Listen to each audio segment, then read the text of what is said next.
another session of the Amputee Show. I'm Jennifer. I'm the Executive Director for Amputee Aid. And who are you? I'm Emily Pendlin, Social Worker, Amputee Aid. Yes, and we have a special guest here today on the Amputee Show, which is Paul. And we'll be talking with you in a minute, Paul, but we want to kind of set the stage and tell everybody what they have come across on YouTube and on the internet and what our topic is today. So welcome to our regulars and welcome also to all of our new folks who have found us here on YouTube or on the internet for the Amputee Show. The Amputee Show is a monthly podcast from Amputee Aid, the sponsor, and it is a deeper dive on topics that we discuss on our weekly webinar, Life Amplified. If you are not watching us on Life Amplified, where have you been? It's free. We love free things, right, Emily? Free 99. Free 99, free dollars, our favorite two words. And it's every Wednesday, 2 o'clock Eastern Time on Zoom and on TikTok. We also share the recordings every Friday on YouTube and on our social media channels. And we talk about things that are relevant to the limb loss and limb difference community. Whether you are a member of the community, an ally or a family member like us, a supporter, a healthcare provider, a clinician, just somebody who wants to know information, Life Amplified and the Amputee Show, this session, are very helpful to you, and they're free, brought to you by Amputee Aid. Amputee Aid is a Pittsburgh-based 501c3 nonprofit. We are located here in Pittsburgh, where we are right now in our studio in the Strip District for all of our Pittsburghers or Yinzers, but we serve folks all over the country who are living with limb loss or limb difference, their caregivers, their providers, and their healthcare network. If you are looking for more information and you're not already connected with us, you can get connected to us very easily. Just go to our website, amputee-aid.com, click the little blue Get Help button, and it'll take you to a really short form that you fill out. It'll come to us, and we can connect. So, as I said, the Amputee Show is a podcast where we do a deeper dive on topics that we have discussed in our webinar. And today, we are very fortunate to have Paul with us, who is the creator, founder extraordinaire of GaitPulse. And we have been hearing about GaitPulse on social media. Folks have brought it up on our webinars. We have a webinar session dedicated to it. And we wanted to take some time, Paul, to talk with you in more detail about your background, the process of creating GaitPulse, and all of the cool bells and whistles and things, what it solves. And so we asked you to come and be a guest on the Amputee Show, and you said yes. So thank you very much for that. Welcome. Well, thank you. And first off, appreciate you guys inviting me. It's an absolute pleasure to be here and participate and collaborate with you guys. So just want to say thank you on that one. Yeah, thank you very much. And we were very excited. Paul and I connected on social media. I took a chance and posted something under a picture. I'm like, I'd love to connect with you. And within 2 minutes, he responded. And so I was a little bit fangirling over that because we've got this, very respected app and that is extremely helpful for the amputee community, which we're going to talk about during our session. But also, Paul, that you were so easy to get in touch with and so open to talking with us and sharing your information with our community says a lot about you and about GaitPulse. So round of applause for that. We love that. Now, so we have some questions. We try not to rehearse, but we did write them down because this is a really, really important product and topic. So we wanted to make sure that we covered it in detail so everyone watching this podcast will come away learning new things, knowing how to access GaitPulse, whether it's for them or someone they know, and really getting some benefit out of what you have created. I would like to start, though, Paul, with you telling us a little bit about your background, who you are as a person, and what led you to create GaitPulse. So let's start there. Yeah, it's a great question. So I'll start with my personal journey, if you will, give you guys a little bit of background of who I am. So I am a 30-plus year AK amputee, and it was really by choice. So my story begins back in 1988. I was, in sophomore in high school, in the summer going into junior year.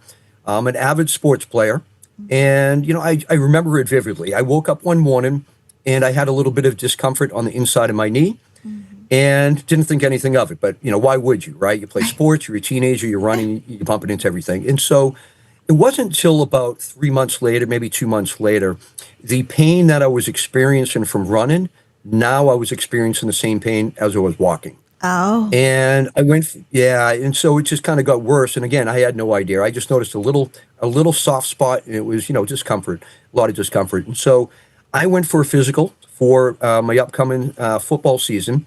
And my pediatrician immediately, we did a biopsy. I didn't know what that was at the time. I'm 16 years old, right? But I was diagnosed with osteosarcoma of the tibia and at 16.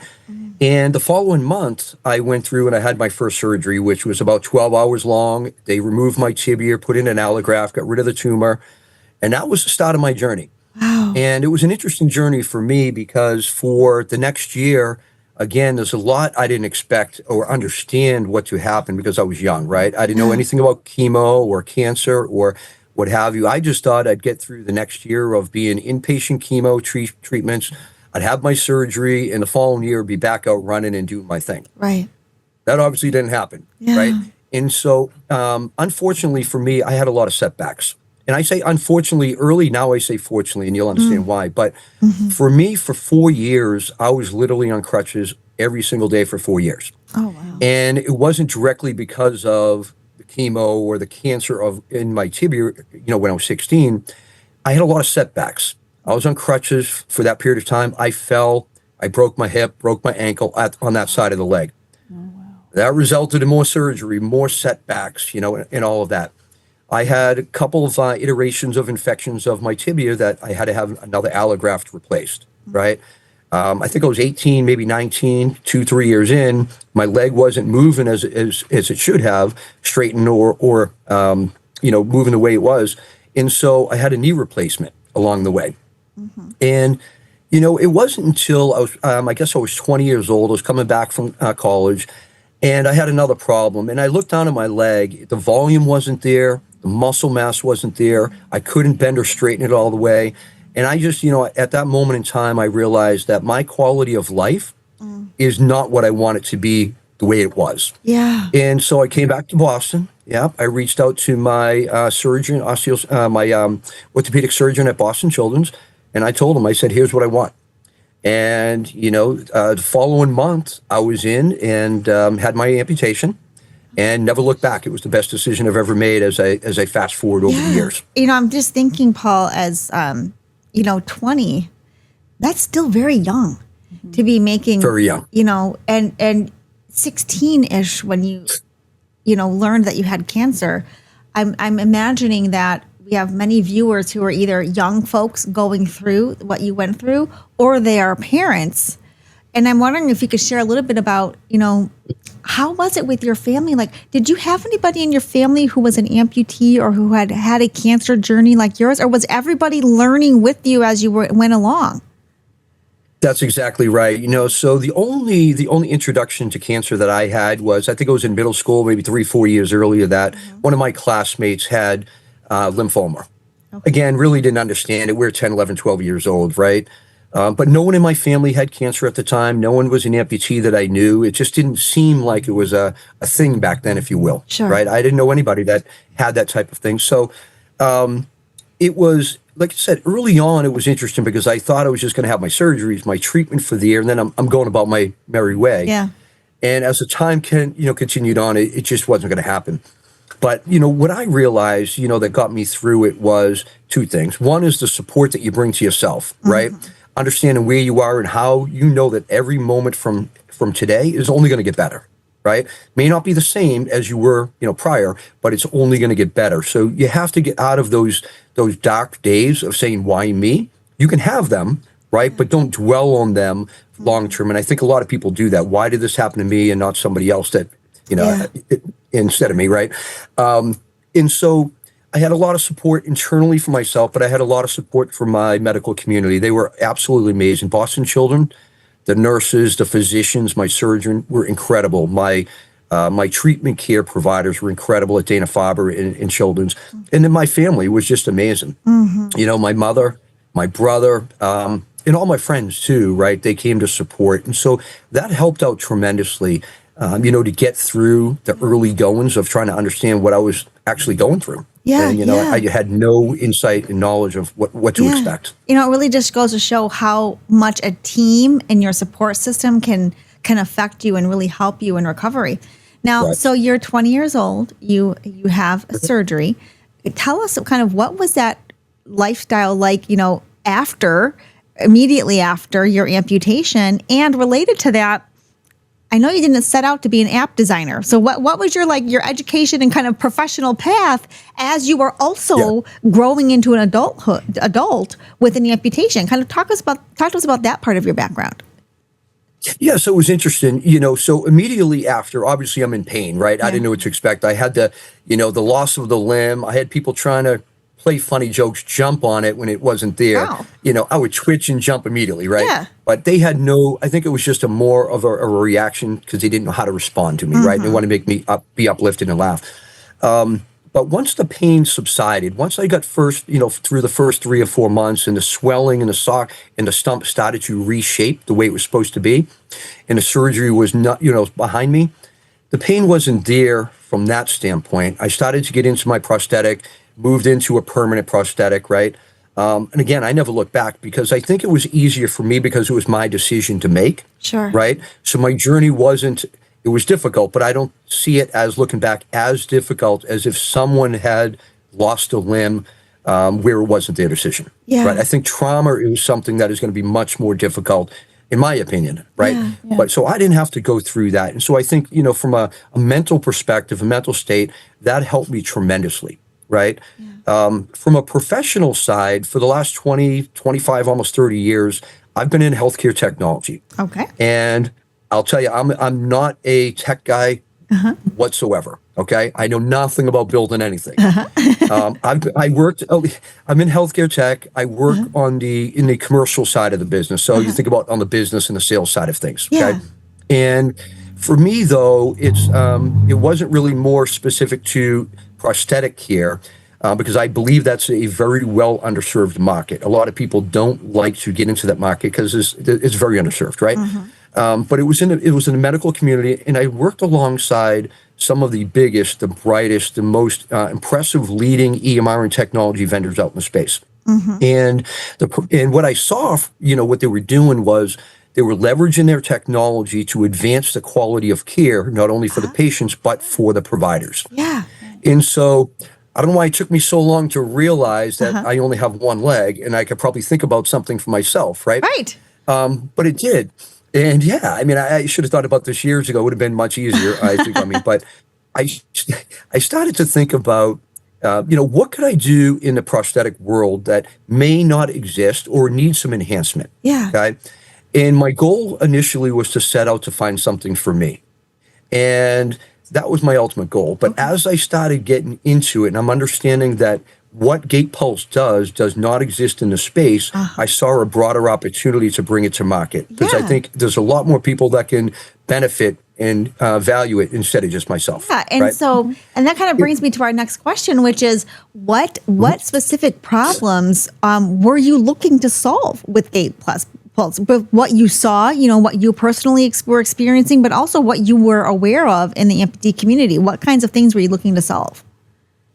Yeah, I think that's a great question. I think for me, the main problem that I was trying to solve with developing and launching GaitPulse is that, when you think about care in any aspect, any specialty, I'm a firm believer that the best quality of care is done outside of the setting. You spend more time outside of the appointment than you do in the actual 30-minute appointment, right?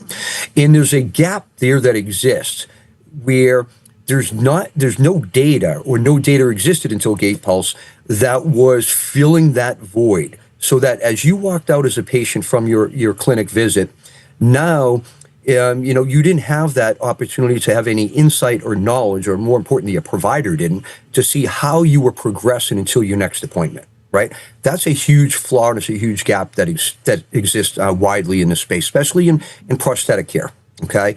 And so that was my main function, was how do I go in and fill that gap of time with something that is meaningful, which is data, right? And develop something that is going to track various elements of a patient's progress, and then be able to transmit that data in real time over to a provider so that they have visibility to look into it and say, you know what, I'm seeing some patterns and I'm seeing some trends here that we might want to jump ahead and get ahead of, right? And a remedy. Because if you don't do that, then and you don't get the services and the quality of care ahead of time, you guys know what happens, right? Yeah. Everybody knows the small problems turn into bigger problems, Yes. especially in prosthetic and amputee wear. I mean, I've had back problems for years. I wish I had that quality of care kind of engagement and data insight years ago. Yeah. Right? Unfortunately, Yes. just technology wasn't there. Yeah. That was my main thing. That was my main feature or main goal to try to solve for the prosthetic world. Yeah. And so one thing I'm thinking of is, and we're going to talk in a little bit here about how the app actually works, like how people can access it, all of the different features. But one thing that struck me right away when I was learning about this app is, we know amputees. In fact, some of them are our clients who will use like a journal. They'll kind of handwrite, but it also feels like a task. It's a chore because you have to do another thing during the day. And also the quality of the data is maybe questionable. You forget a day, you try to write everything at the end of the day. And so you're not remembering how your limb felt at the beginning of the day.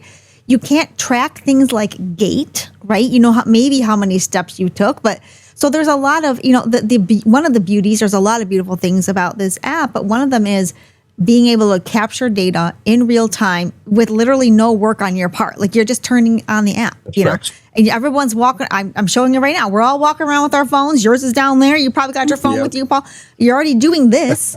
And so it's very low work effort on the part of the amputee as well as the clinician that gets the data along with it. Now, sidebar real quick for folks who might be wondering, okay, what is the difference between steps and gait, and like why does that matter? Could you maybe educate us a little bit about that, because gait is one of the things that's measured in this app. So educate us on what gait means and why that would matter to someone who's a lower extremity amputee. Yeah, absolutely. And so the most purest and simplest terms, gait is defined as a measurement of how well you walk, right? So it's your rhythm, it's your cadence, it's your symmetry, it's your balance, right?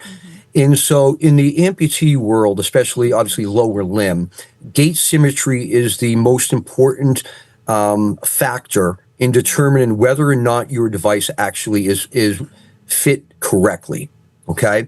And if you think about, gait symmetry, right? Again, how well you're walking. Are you walking with a limp? Are you walking where you have high intensity as you step down or up? Those things, whether you realize it or not, right, that you might have a little bit of a gait shift and an imbalance, you may not notice it as an amputee, right? But what happens is over time, that starts to progress into big issues. And this was actually what happened to me for years, because I would think about, okay, I think I'm walking okay, today, 20 years ago, not so much today, but I didn't realize the finality, the impact that it actually has on somebody without having GaitPulse. Because what happens is those little small shifts in movement, sciatica all of a sudden happens. I get it all the time. Sure. I've been, again, long term, right? A lot of back spasms. Your stump is, having issues, right? And so there's a lot of things that can result. And again, a lot of amputees may not necessarily think there's a shift or understand in how to correlate where and why and what could potentially happen downstream. Got it. So gait symmetry is super important, especially as a lower amputee. It's important for the prosthetist to understand how well you're doing with that. Are you progressing or are you declining any point over time, right? And that's what GaitPulse will do. It'll measure your tracking and your capabilities there from different metrics over periods of time, and to give you, your progression, data points, right?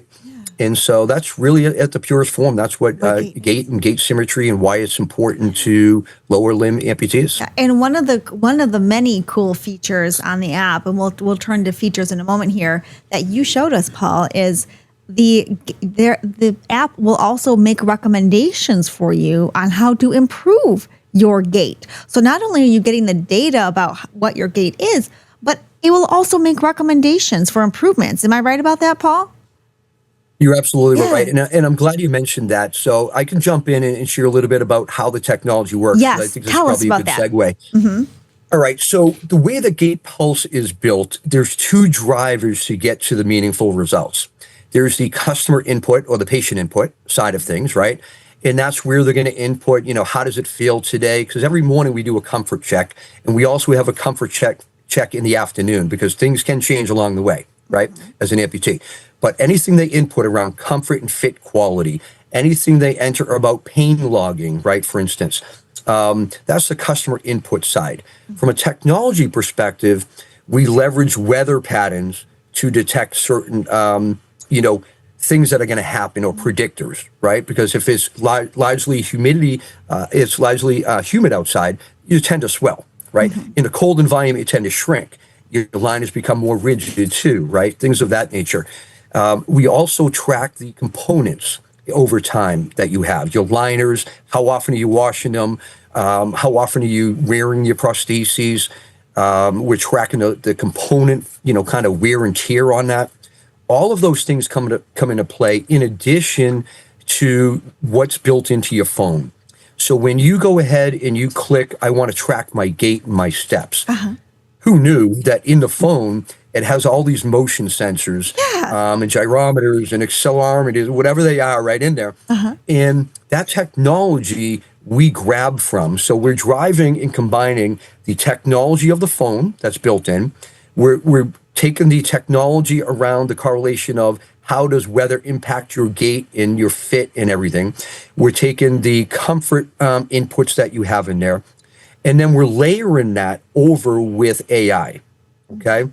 And so the AI gets laid over all that raw data, which raw data is not going to tell you anything really, right? And it layers over that and it translates that into meaningful insights in a much more user-friendly way to digest what's going on. So interesting. And so one takeaway we have here for everyone is you don't need any special equipment. You use your phone. That's what you use. You're not adding, you're not buying another device that does some kind of special measurement. It's all the technology is in your phone.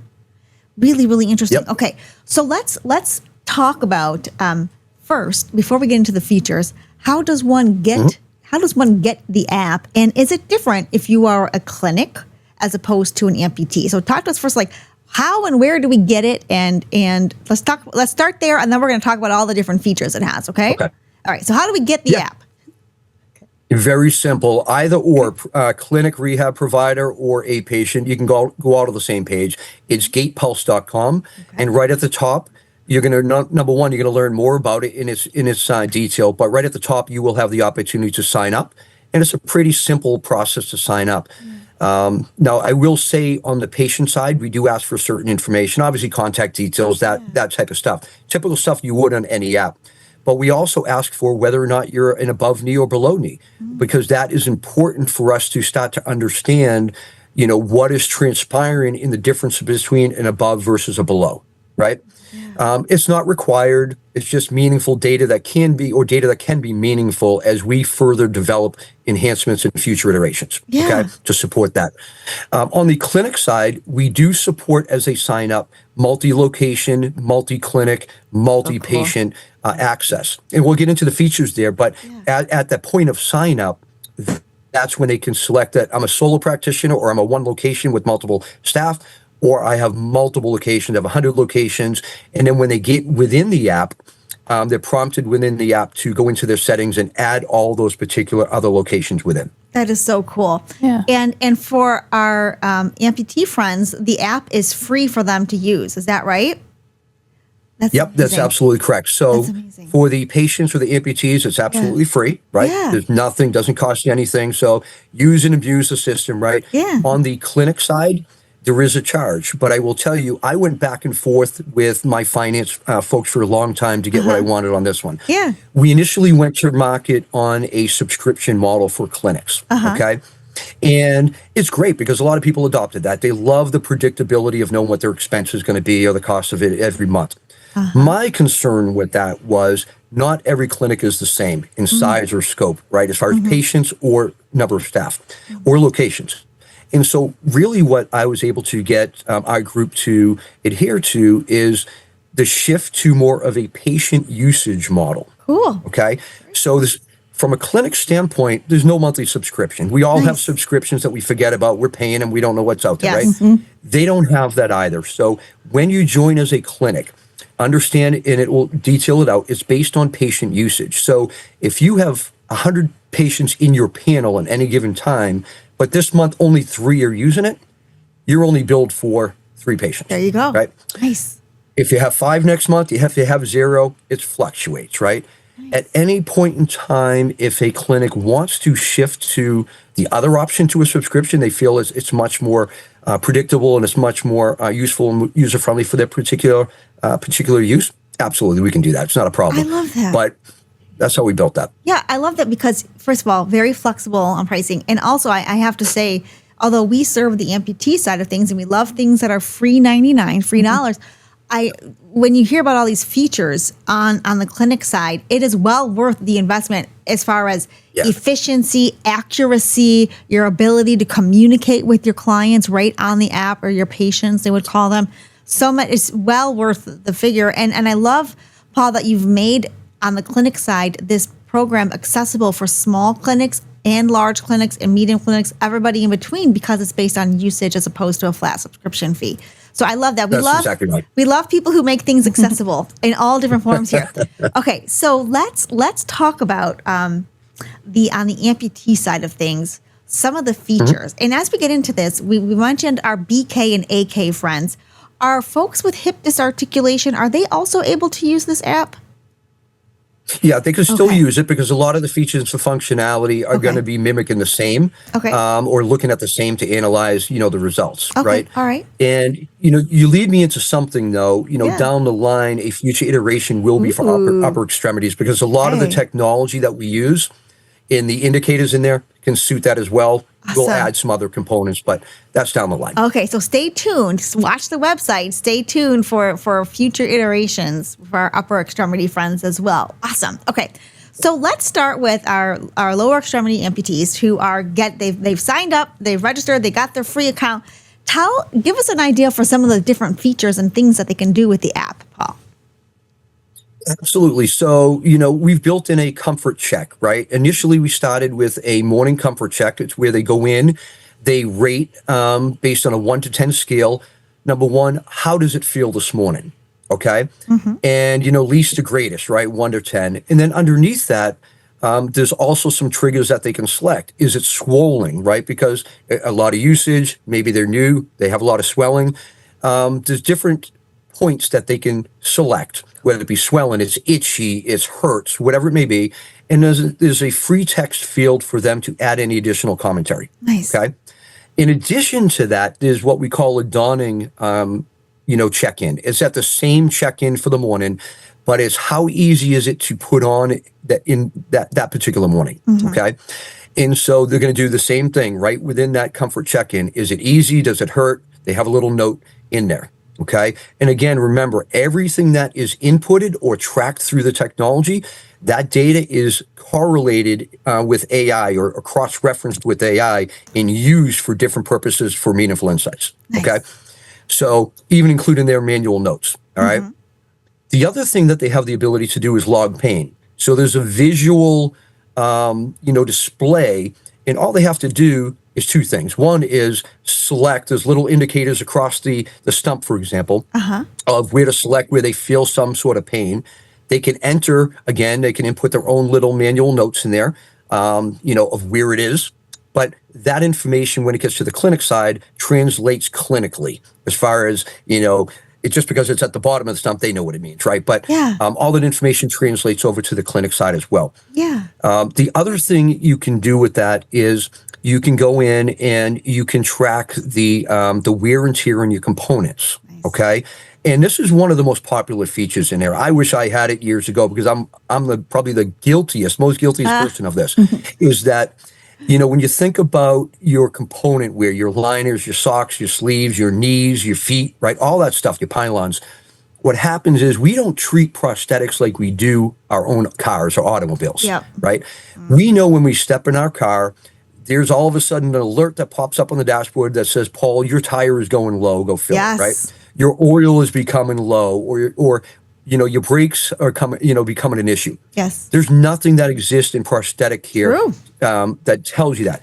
So in the odometer wear, whether you or the provider enter your particular things that you have, the knees, the liners, right? And you can add all your components. But what it will do is it'll track it based on use or based on time. Nice. Okay. Each individual unit or, product, right? And when you're nearing that time span of either the line is getting degraded or, you have a wash cycle that you're missing, right, on your liners or your socks, or more importantly, you're nearing the lifespan of your leg component that actually is going to help you walk, then it'll give you real-time alerts pushed out onto your dashboard. So when you log in right at the top, I've got an alert that is really important for me to see, right? I haven't washed my liner, take care of that, right? I have, my knee, I only have about 5% left in life, before it actually is going to potentially pose a problem. Let's try to solve that now. Because as I mentioned, I'm probably the most guilty. I wait until my stuff breaks. I used to, right? And by then, to get a new knee, a new liner, whatever it may be, it takes weeks, if not months, and there's a big process, as everybody knows what's involved. So that's probably the most popular, and it's the one that I really use quite a bit. I use everything, but that's the one I really rely on, because prosthetic wear is super, expensive. Yes. And again, we don't treat it like we're buying a car. We should. Yeah. Right? And, I'm just thinking, Paul, we all we have monitors for everything. Your car, please don't be one of those people who ignores the change oil light, please, or the check engine light. But, we have that all over the place. You watch your battery go down on your phone every day. You watch your little battery gauge on your computers. If you have a water filter at home, you're seeing where you are at and how many days left you have on your water filter. There is nothing like that for where are we at with the supplies that actually help us move. So that is such a brilliant concept that you have. Yeah. And what I like about it from what I heard you say is it tracks not only lifetime, but use. So if you are someone who's not very active, you might be looking at lifetime. But if you're, walking 20 hours a day, it's going to track it based on that as well, because you might go through it faster than a quote average lifetime would be. Is that the idea, Paul? Right. That's so exactly cool. the idea. The other thing it does, and we just actually added this week, and this was a suggestion from one of the provider clinics we're working with. And I always say, whether it be the patient or the clinics, give us suggestions, right? Real-time live feedback. We're going to do whatever we can to implement this. And so we implemented this week another feature from the tracking, standpoint, which is tracking the warranty period of your component. Cool. Especially, think about the microprocessor, technology, super expensive, right? You don't want to miss your warranty and let it go beyond that, because now that's a problem, right? If something breaks, it's out of your pocket to fix typically. So we actually have implemented that as of a couple days ago. You can now track warranty periods. Now that is something that is set by the clinic, because they specifically know the warranty periods. Okay? But you can track it once it's in there, right? And you can follow up ahead of time as well. The other thing that the app will do from the patient side is it allows you to go ahead and export all of your raw data and equate that into meaningful data into a PDF report. Nice. And you can use it from two standpoints. One, you have an appointment coming up, you just want to print it. It allows you to have a better, more qualitative conversation at the time of visit. Or two, you can share that right through email or text with your provider at any given point in time. So if they're not doing the job on the provider side to see it versus the patient side, both sides have access and visibility to communicate that way. Yeah, and so the clinic doesn't even need to. They should all have accounts. Okay, darn it, get the account. But if they don't, the patient can still share that data. Fallback. That is brilliant. And absolutely. One thing I'm thinking, Paul and Emily, with the clients that you work with, there are many of them that kind of like they go and they just kind of have a deer in headlights, or they blank out when they're with their clinician. They'll say like, "How are you doing? Everything's fine." And even though it's not really fine, so now you have all your data. You can literally just hand it over, or as you said, Paul, email. And do you think that'd be helpful, Emily, for some of our clients? Yeah, definitely. Yeah. So brilliant. Okay. So. And I also think I want to go back to a moment here, Paul, because we actually shared this with one of our prosthetist friends here locally in Pittsburgh. And I asked her, would it be helpful for you if you had data where your patients could say not only that their limb hurt, but where specifically it hurt? Because that might not be obvious for some people, especially folks who are newer amputees. Right. And she said, absolutely, because that will help us understand where the fit issues are, right? So it's one thing to say my limb hurt. It's a totally different thing to say it hurt at the bottom, right? Or it hurt at the top. Right. And you have built in these diagrams where it's literally as easy as just pointing and clicking, right, Paul? Correct. That is so Correct. smart. And then they could add their little, free form note if they want to, right? To add a little bit more color and context to that. The other thing the app does, and that's super important, as you mentioned, the other thing that the user app does, and I mentioned user on the patient side, right? It allows you not only to do the pain login, but also it allows you to indicate whether or not you've had a fall or a potential fall. And what were you doing during that time frame that it happened? Okay. It really important data. Were you walking on ice or snow? Was it wet pavement? Were you just going down the stairs, right? And you tripped. So these are things, another source of data that is important and relevant as the prostheticist looks to the data and the insights to understand what's going on with you and what they can do to try to remedy for you. Yeah, you really capture those histories and those trends. And, I think another way that we can do that is even on going back to the supply longevity piece for a minute, it also helps clients like ours plan financially, right? If they know, okay, I'm coming up, I've got 20% left, I need to start saving up some money for my copay. There's that ability to plan ahead because you literally have it on your phone and you get the notifications, which I think is maybe wasn't the primary. We know it wasn't the primary goal of your app, but it's certainly a benefit to us who work with folks who have financial barriers, that they can start planning and they can kind of see in real time where they might be due for a product where they're going to have to come out of pocket or come out of pocket a little bit for those supplies. So lovely, lovely, lovely. Now, can we switch for a moment to the clinic side because there are other features that they have, right? Okay. So again, we want our clinics to please sign up and get the paid account. It's well worth it. But they have all these different kind of features for tracking and even communicating with their patients, right? So tell us about that. That's exactly right.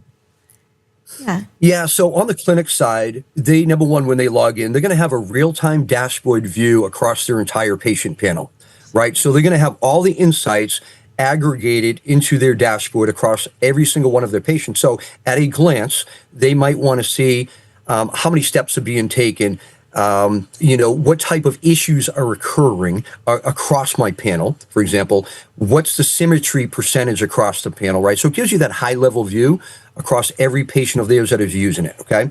They have drill down features or functionality to get into patient by patient details as well, all right? Because every patient's obviously going to be different, right? The other thing that we just added this recent, and the clinics and the rehab providers are loving this, there is a feature on there to set rehab goals from the clinic side. Cool. So if you're a patient brand new out of surgery, there's a lot of rehab milestones and metrics that somebody wants to track.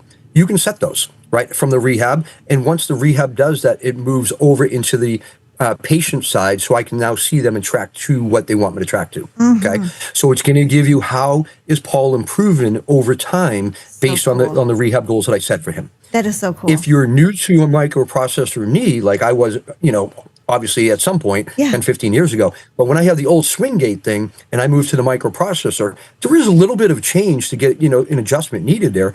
That's another thing that you can do and use that rehab section for, right? It's the symmetry, it's the gait, it's all that stuff.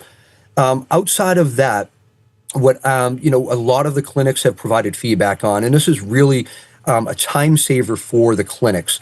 We have built in AI-generated letter drafting within here. So cool. Okay, so from the provider side, there's 4 components of drafted letter templates. Okay, which can be editable before they actually send it out.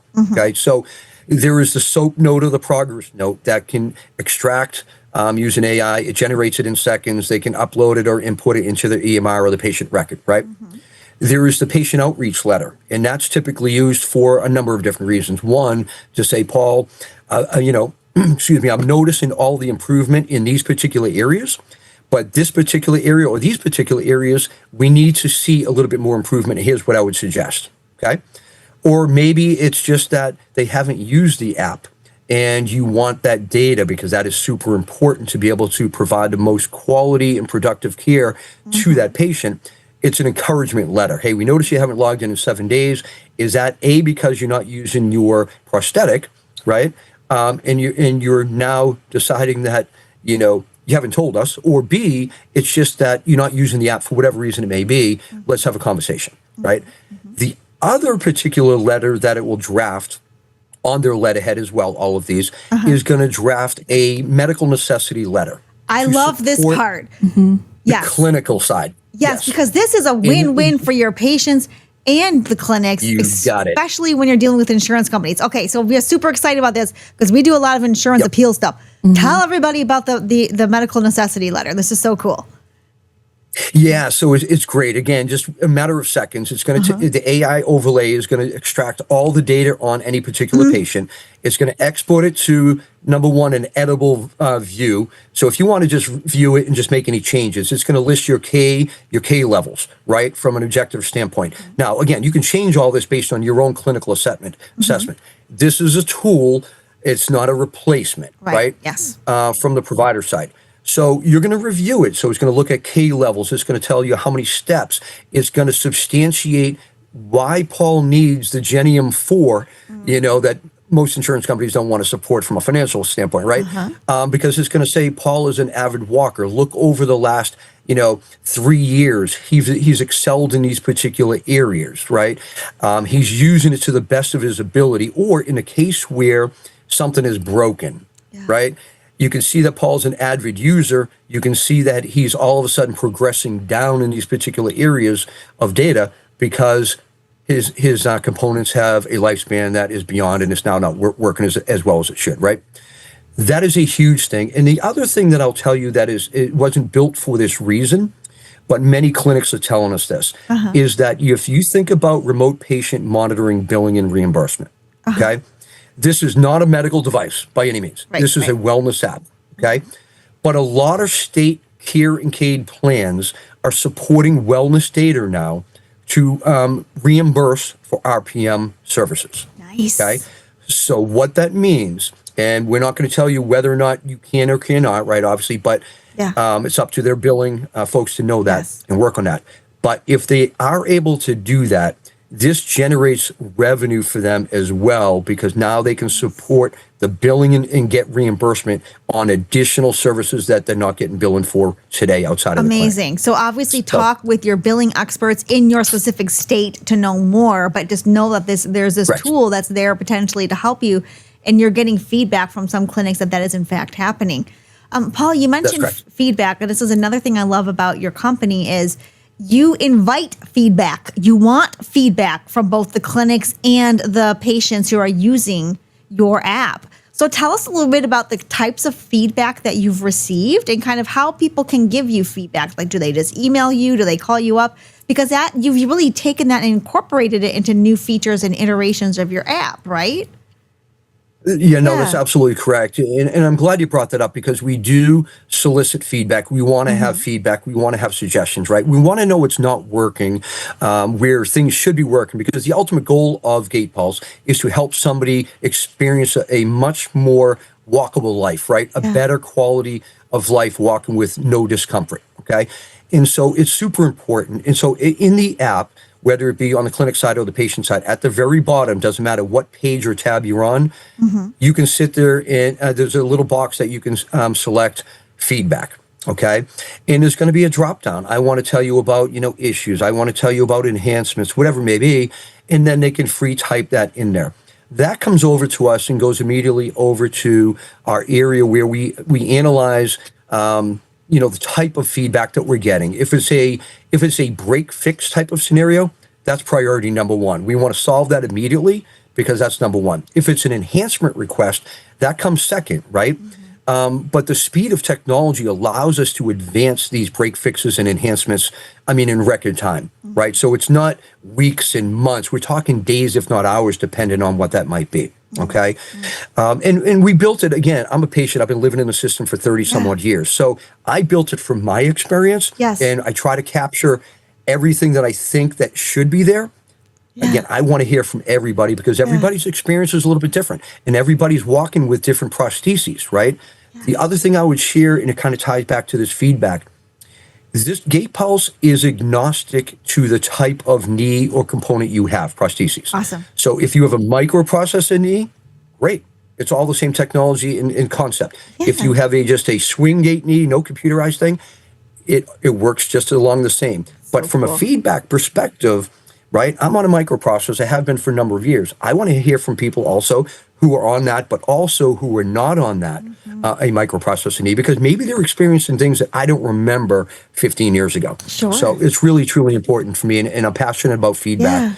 And I read personally, just so you know, I personally will go through every single ounce of feedback, the good, the bad, and the ugly. Okay. And we just want to make sure it's doing what it's supposed to do. That's our mission. And serving the community well, which we've already received feedback from our clients that it is, and so we're really excited to see where this goes. And we already know, Paul, that kind of one of the visions and on the horizon would be serving our upper extremity amputee friends.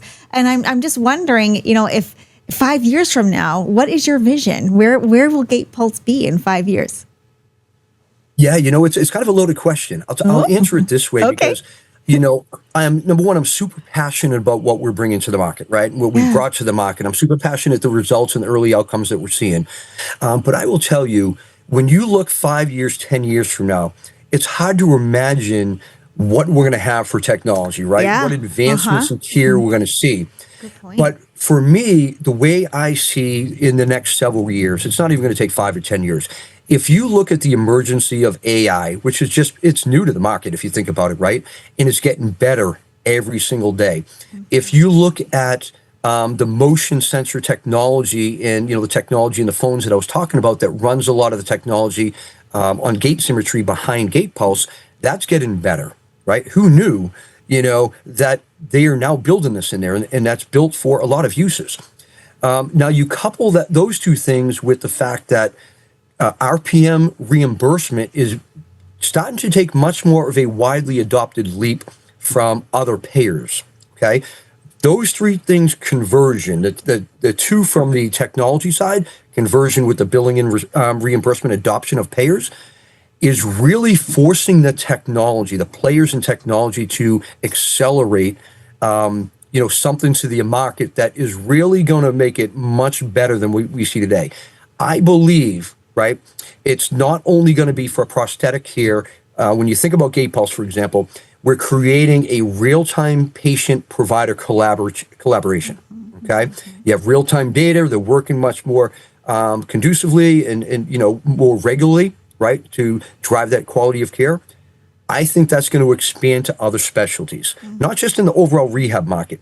If you think of remote patient monitoring just as a broad sense today, it's typically cardiology, nephrology, right? Maybe primary care, internal medicine. But I think the idea, forget about RPM, I think just the idea of the bridging the gap between patient and provider and bringing them together in a real-time type of capacity, that's where I think we're going to be in near term. And I'm super excited because the technology that's going to be driven behind that. I mean, who knew 20 years ago about phone technology, right? We didn't have phones. We had the phones in the bags. Yes, exactly. Right? Yes. So. Not to age any of us, but yes, we all remember that. And I think even before 5 years from now, the way technology is advancing and GaitPulse is part of that movement and so helpful in really creating a work in a space where there was nothing. There wasn't. It was handwritten journal notes or nothing, right? And so what an amazing, amazing opportunity for folks, whether you are in the amputee community and are able to get a free app, or you are in the clinic space and well worth the modest investment to get all of that data and the ability to communicate and monitor your clients and give them recommendations as well. Paul, if folks want to know more, remind us again where they find your app and where they find you on the internet. Give us your contact info again. Yeah, number one, go to GaitPulse.com. Great. Okay, that's where you can reach out to us or sign up, learn more.